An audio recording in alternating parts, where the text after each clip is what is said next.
Welcome to sports live presented by Cool. আপনাদের সঙ্গে আছি আমি রঞ্জন শান্ত। খারাপ সময়ে ব্যাটাররা কার কাছে যাবেন, এমন কোচ কি আছে দেশে? নাজমুল হোসেন শান্ত বলছেন তার জন্য সোহেল সালাউদ্দিনের মতো কোচ থাকলেও ভালো মানের কোচের অভাব প্রকট এখানে। তাই তো কোচরা যত আপডেট হবেন, নিজেদের আধুনিক করে গড়ে তুলবেন, তত বেশি লাভ ক্রিকেটারদের। সেই সাথে একজন অধিনায়ককে গুরুত্ব দিয়ে তার পাশে আরও বেশি থাকা উচিত বিসিবির, এমন মত শান্তর। তাহমিদ অমিত শুনেছেন কোচ নিয়ে নাজমুল শান্তর কথা।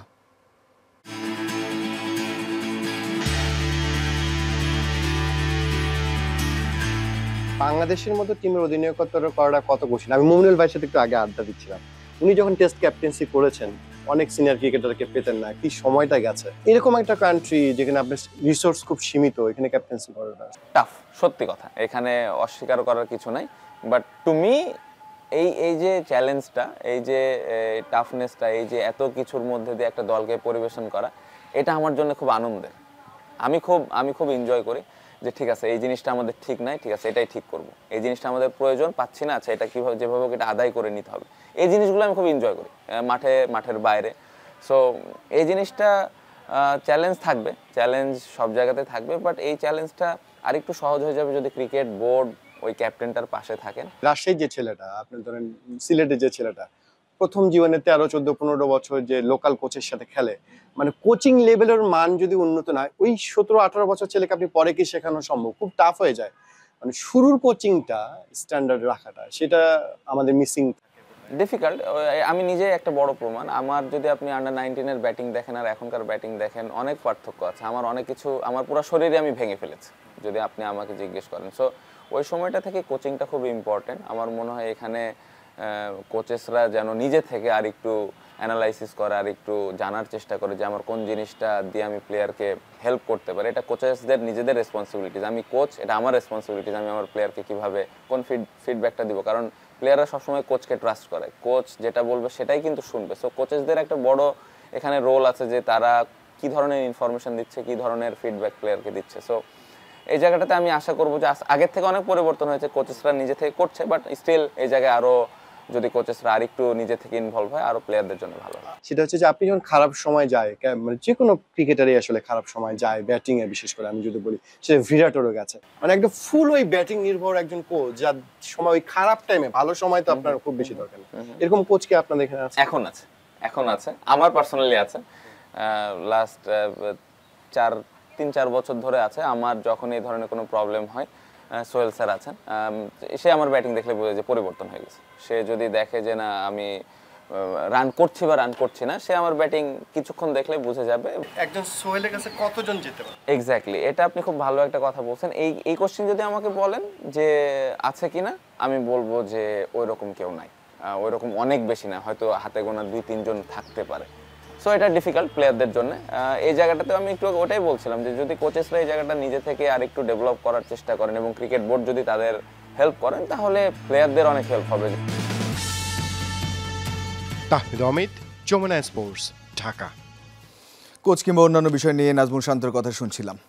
সুযোগ পেলে ওয়ানডে দলেও মাহমুদুল্লাহ রিয়াদের ফাঁকা জায়গাটা নিতে চান মারকুটে ব্যাটার শামীম পাটোয়ারি। দেশ সেরা ফিনিশার হতে চান এই অলরাউন্ডার। তবে 7 নম্বরে ব্যাটিং করলে যে সাফল্যের সাথে ব্যর্থতাও আসবে, সেটাও দর্শকদের মনে করিয়ে দিয়েছেন শামীম। চ্যাম্পিয়ন্স ট্রফির পর ওয়ানডে ক্রিকেট থেকে অবসর নিয়েছেন মাহমুদুল্লাহ রিয়াদ। তবে আপাতত টাইগারদের সামনে নেই ওডিআই সিরিজ। টেস্ট আর টি-20 খেলবে বাংলাদেশ। তবে প্রশ্ন হচ্ছে কে নেবেন রিয়াদের জায়গা।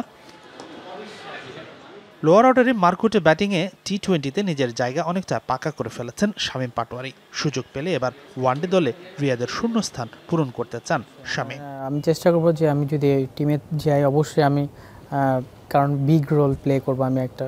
সো আমি চেষ্টা থাকবে অবশ্যই আমার ভালো কিছু করার। আমি যেহেতু ফিনিশার, অবশ্যই আমার চেষ্টা থাকবে যে আমি ওয়ার্ল্ডের বেস্ট ফিনিশার হব। টি-20তে সবশেষ 7 ম্যাচে শামীমের ইনিংসগুলো ছিল 2 অপরাজিত 35, 27, 9 অপরাজিত 7, 33 ও 51। ভালো করার পাশাপাশি ব্যর্থতাও আছে।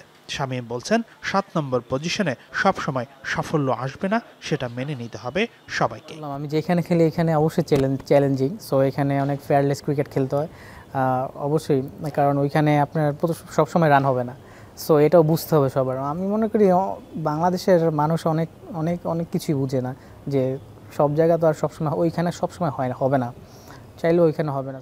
ওয়ানডে দলের সুযোগ পেতে এবারের ঢাকা প্রিমিয়ার লিগটা খুবই গুরুত্বপূর্ণ শামীমের জন্য। ইতিমধ্যেই অপরাজিত ৯৮, ৬৯ ও অপরাজিত ৬২ রানের ৩টি দারুণ মারকুটে ইনিংস খেলেছেন প্রাইম ব্যাংকের হয়ে। লিগের শেষ ভাগেও পারফরম্যান্সের ধারাবাহিকতা ধরে রাখতে চান শামীম। আমি যেখানে ব্যাটিং করি ওইখানে আসলে স্পেসিফিকভাবে বলা ডিফিকাল্ট কত রান করবো, সো কারণ ওইখানে কোনো দিন ব্যাটিং পাবো, কোনো দিন পাবো না। সো যেভাবে শুরু করতে পেরেছি আমার ইচ্ছা থাকবে যে আমি শেষটাও জানি ভালোভাবে করতে পারি। এদিকে সদ্য প্রথম সন্তানের বাবা হয়েছেন শামীম পাটোয়ারি, তাই তো এবারের ঈদটা নবজাতক পুত্র সন্তানকে নিয়ে বেশ আনন্দে কাটছে শামীমের। যেহেতু আল্লাহর তরফ থেকে একটা গিফট বা অনেক বড় একটা গিফট, সো এটা অবশ্যই অনেক ভালো লাগা। হাসানুর রহমান, যমুনা স্পোর্টস, ঢাকা। বাছাই পর্বের বাধা পেরিয়ে বিশ্বকাপে অংশ নিতে চান নারী দলের অধিনায়ক নিগার সুলতানা জ্যোতি। সেই লক্ষ্যে ইকোনমিক্যাল বোলিংয়ের পাশাপাশি ব্যাটারদের দায়িত্ব নেওয়ার প্রতি জোর দেন তিনি। হোম অ্যাডভান্টেজে পাকিস্তান এগিয়ে থাকলেও নিজেদের সামর্থ্যের প্রতি আস্থা আছে টাইগ্রেস অধিনায়কের।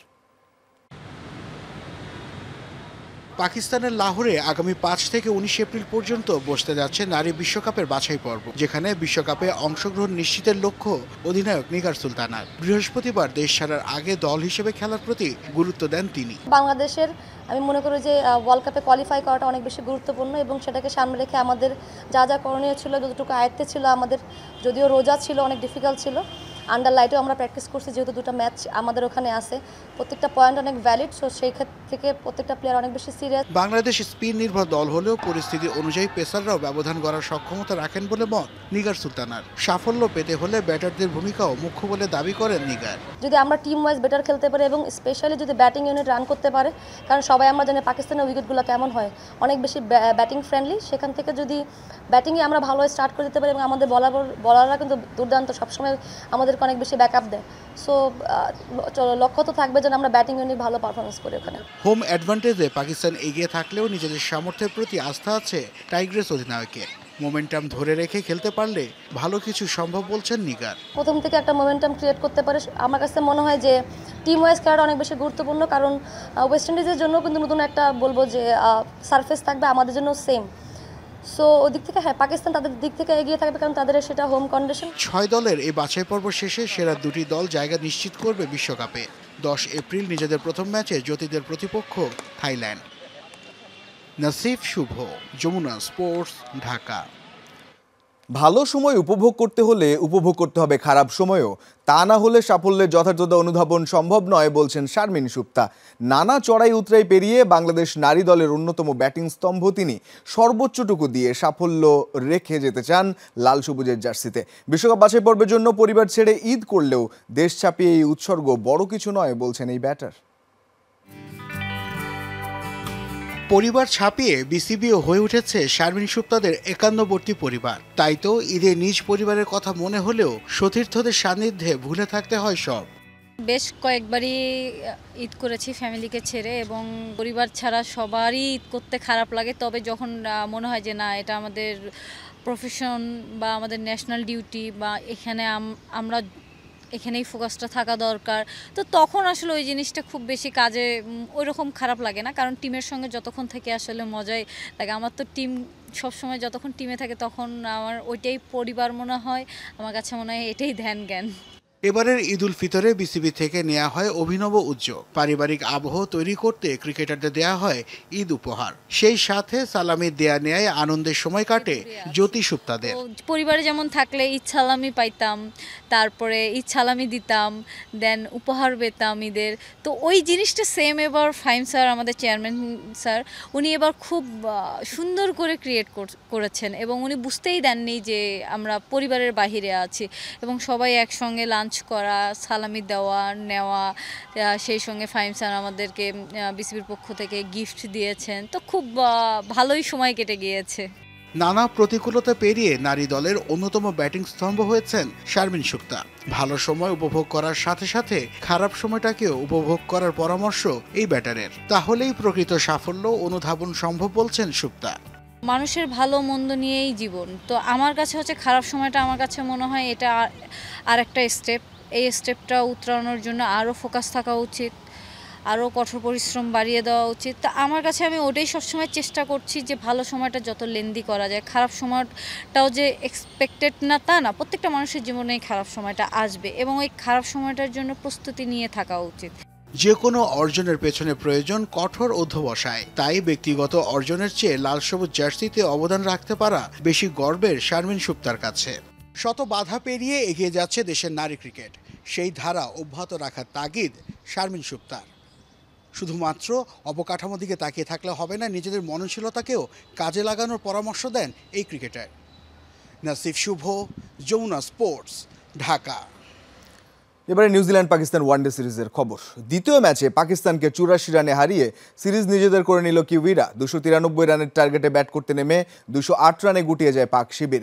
টস হেরে ব্যাট করতে নেমে 54 রানের ওপেনিং জুটি পায় নিউজিল্যান্ড। 31 রানে নিক কেলি ও মারিও 18 রানে ফিরলে ভাঙে পার্টনারশিপ। এবিডব্লিউর ফাঁদে পড়েন 22 রান করা হেনরি নিকোলস। শেষ দিকে মিচেল হেয়ের অপরাজিত 99 রানে 8 উইকেটে 292 রানের সংগ্রহ পায় কিউইরা। জবাবে ব্যাট করতে নেমে দলীয় 65 রানে 6 উইকেট হারিয়ে বিপাকে পড়ে পাকিস্তান। নিয়মিত বিরতিতে উইকেট পড়লে নাসিম শাহর 51 রান কেবল কমায় হারের ব্যবধান। আরও একবার বিশ্বকাপের সোনালি ট্রফিতে চুমু লিওনেল মেসির। লস অ্যাঞ্জেলেসের বিএমও স্টেডিয়ামে নিজের জেতা বিশ্বকাপ ট্রফি হাতে নিয়ে মেসি বললেন, এটা বিশেষ এবং সুন্দর। ফিরে এলো 22 ডিসেম্বরে কাতারের লুসাইলের সেই স্মৃতি, যার জন্য আর্জেন্টিনাকে অপেক্ষা করতে হয়েছিল 36 বছর। মেসির হাত ধরে শুরু হলো 2026 বিশ্বকাপের প্রচারণা। আরও একবার স্বপ্নের সোনালি ট্রফিতে চুমু এঁকে দিলেন ফুটবল জাদুকর লিওনেল আন্দ্রেস মেসি। ভক্তদের ফিরিয়ে নিয়ে গেলেন 22 ডিসেম্বরে। জলজলে সেই স্মৃতির পাতায় ভেসে উঠল কাতারের লুসাইলের সেই মঞ্চ। নিজের সন্তানের মতো বুকে আগলে রাখা ট্রফিতে মেসি যেন আরও একবার নিজেকে দিলেন বিশ্বজয়ের আনন্দ। কিন্তু হঠাৎ লস অ্যাঞ্জেলেসের বিএমও স্টেডিয়ামে কেনই বা এলো বিশ্বকাপের ট্রফি? কেনই বা এলেন লিওনেল মেসি নিজেই? প্রশ্নের উত্তর খুঁজতেই জানা গেল শুরু হয়েছে 2026 বিশ্বকাপের প্রচারণা। আর তাই অ্যাডিডাসের স্পন্সরে ও ফিফার আয়োজনে মেসি ও বিশ্বকাপ ট্রফিকে মিলিয়ে দেওয়া হলো আবারও, যে আয়োজনে ছিলেন মেসির ভক্ত ও এনএফএল-এর দল কানসাস সিটি চিফের কোয়ার্টারব্যাক প্যাট্রিক মাহোমেসো। 2026 বিশ্বকাপ অনুষ্ঠিত হবে যুক্তরাষ্ট্র, মেক্সিকো ও কানাডায়। বর্তমানে মায়ামির হয়ে খেলা মেসিকে তাই লস অ্যাঞ্জেলেসে পাওয়া খুব একটা কঠিন হয়নি। এছাড়া মেসিদের সামনে এখন কনকাকাফ চ্যাম্পিয়ন্স কাপের কোয়ার্টার ফাইনালের ম্যাচ। লস অ্যাঞ্জেলেসের এই বিএমও স্টেডিয়ামেই মায়ামির ম্যাচ লস অ্যাঞ্জেলেস এফসির সাথে। আর সেখানেই বিশ্বকাপের ট্রফি হাতে নিয়ে মেসি বলে ওঠেন, এটা বিশেষ এবং অনেক সুন্দর। ওই অনুষ্ঠানে মেসির পাশাপাশি ছিলেন ইতালির বিশ্বকাপ জয়ী কিংবদন্তি আলেসান্দ্রো দেল পিয়েরো ও জার্মানির বিশ্বকাপ জয়ী সাবেক স্ট্রাইকার ও কোচ ইয়র্গেন ক্লিন্সম্যানও। বয়সটা 37। 2026 বিশ্বকাপে মেসির খেলা নিয়ে গুঞ্জন চলছে বহুদিন ধরেই। আর্জেন্টাইন কোচ লিওনেল স্ক্যালোনি অবশ্য বলে দিয়েছেন সিদ্ধান্তটা মেসিই নেবেন। এরই মধ্যে দক্ষিণ আমেরিকা অঞ্চল থেকে টেবিলের শীর্ষ দল হিসেবে 26 বিশ্বকাপে খেলার টিকিট পেয়েছে আর্জেন্টিনা। এখন ভক্তদের অপেক্ষা বিশ্বকাপের মঞ্চে মেসি জাদুতে আরও একবার হারিয়ে যাওয়ার। রঞ্জন শান্ত, যমুনা স্পোর্টস। আইপিএলের ম্যাচে উইকেট পেয়ে উচ্ছ্বাস প্রকাশ করে বিপাকে লখনৌ সুপার জায়ান্টসের ক্রিকেটার। বিরাট কোহলির বিশেষ স্টাইল নোটবুক সেলিব্রেশন করে বিসিসিআইয়ের শাস্তির কবলে দিগ্বেশ রাঠি। পাশাপাশি তার নামের পাশে যুক্ত করা হয়েছে একটি ডিমেরিট পয়েন্টও। ক্রিকেট মাঠে উইকেটের দেখা পাওয়া নিঃসন্দেহে খুশির কারণ যে কোনো বোলারের জন্য, কিন্তু এবার উইকেট পেয়ে শাস্তির মুখে পড়েছেন ভারতীয় ক্রিকেটার দিগ্বেশ রাঠি। এবার নিশ্চয়ই ভাবছেন এটা কি করে সম্ভব। আইপিএলের ম্যাচে মঙ্গলবার একানা স্টেডিয়ামে মুখোমুখি হয়েছিল পাঞ্জাব এবং লখনৌ। পাঞ্জাবের ইনিংসের তৃতীয় ওভারে প্রিয়াংশ আরিয়াকে একটি শর্ট বল করেছিলেন দিগ্বেশ রাঠি। সেই বলেই ক্যাচ আউটের ফাঁদে পড়েন আরিয়া। উইকেটের দেখা পেয়ে তার সামনে গিয়ে উচ্ছ্বাস প্রকাশ করেন দিগ্বেশ। কাল্পনিকভাবে নিজের হাতে নোটবুকে নাম লেখার ভঙ্গি করেন তিনি। এই পুরো বিষয়টি ভালো চোখে নেয়নি আম্পায়াররা। এই লেগ স্পিনারের সাথে কথাও বলেছেন তারা। 25% ম্যাচ ফি জরিমানা করা হয় দিগ্বেশের, সঙ্গে দেয়া হয়েছে একটি ডিমেরিট পয়েন্ট। এমনকি ম্যাচটি হেরে যাওয়ার পর সামাজিক মাধ্যমে ট্রোলের শিকার হয়েছেন তিনি। এক বিবৃতিতে বিসিসিআই জানায় আর্টিকেল 2.5-এর অধীনে লেভেল 1 অপরাধ স্বীকার করেছেন দিগ্বেশ। যদিও ম্যাচ রেফারির আরোপিত শাস্তি মেনে নেওয়া লেভেল 1 লঙ্ঘনের ক্ষেত্রে চূড়ান্ত ও বাধ্যতামূলক, তবে সেই উদযাপনে ঠিক কী অপরাধ হয়েছে সেটি এখনো স্পষ্ট করেনি কর্তৃপক্ষ। 25 বছর বয়সী এই বোলারের সমালোচনা করেছেন ভারতীয় কিংবদন্তি সুনীল গাভাস্কারও। তার মতে 5টি ডট বলের পর ষষ্ঠ বলে উইকেট পেলে এসব উদযাপন অপ্রয়োজনীয়। জানিয়েছেন দিগ্বেশ উইকেট পাওয়ার ব্যাপারে আত্মবিশ্বাসী ছিলেন না বলেই নাকি এমন উদযাপন করেছেন। এদিকে 2017 সালে প্রথমবারের মতো প্রকাশ্যে এসেছিল এই উদযাপন, যার নাম দেয়া হয় নোটবুক সেলিব্রেশন। কোহলিকে আউট করার পর ওয়েস্ট ইন্ডিজের বোলার কেস্ট্রিক উইলিয়ামস এভাবে উচ্ছ্বাস করেছিলেন। পরে 2019 সালে হায়দ্রাবাদে একটি টি-20 ম্যাচে কোহলি সেই উচ্ছ্বাস ফিরিয়ে দিয়েছিলেন কেস্ট্রিককে। সাঞ্জনা আইভি, যমুনা স্পোর্টস। অতিরিক্ত সময়ের গোলে রিয়াল সোসিয়েদাদকে হারিয়ে কোপা দেল রের ফাইনালে উঠেছে রিয়াল মাদ্রিদ। কোপা দেল রের সেমিফাইনালের দ্বিতীয় লেগে ম্যাচের 16 মিনিটে আন্দ্রের বারেনেচেয়ারের গোলে লিড নেয় সোসিয়েদাদ। 30 মিনিটে এনরিকের দারুণ ফিনিশিংয়ে সমতায় ফেরে রিয়াল। 72 মিনিটে আত্মঘাতী গোল করেন ডেভিড আলাবা। 80 মিনিটে মিকেল ওয়ারজাবালের গোলে আলাবার পায়ে বল লেগে জড়ায় জালে 3-1 গোলে লিড নেয় সোসিয়েদাদ।